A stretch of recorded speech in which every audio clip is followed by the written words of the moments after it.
আমাদের সংসারে টানাটানি অবস্থা, যে ঠিক মতো আমরা সংসারটা চালাইতে পারতেছি না, তাহলে প্রতিদিন কিছু কিছু আল্লাহ রাস্তায় দান করা।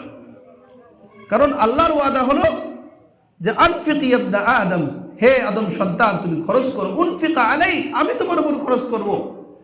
তাহলে আল্লাহকে আমি দিলে আল্লাহ তাআলা আমাকে দিবে, হয়তো পরকালে দিবে, কিন্তু আল্লাহ তাআলা আমার দুনিয়াতেও জরুরত কি করে দিবেন, পুরা করবেন। আর আল্লাহর ওয়াদা হলো আমি যদি আল্লাহকে 1 টাকা দেই তিনি আমাকে 10 টাকা দিবেন, আর রমজানের রসিলায় তো আরও বাড়ায় দিবেন।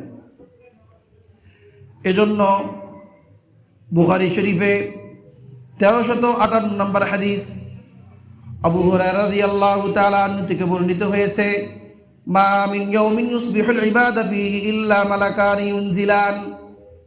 প্রতিদিন সকালে দুজন ফেরেশতা অবতীর্ণ হয়।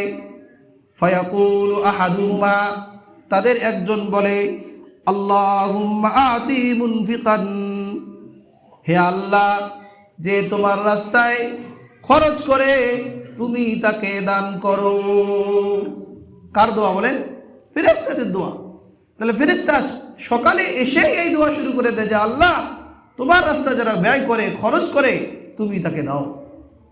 তাহলে আমি যদি আল্লাহ তাআলাকে দেই, ফেরেশতার দোয়া অবশ্যই কি হবে? কবুল হবে।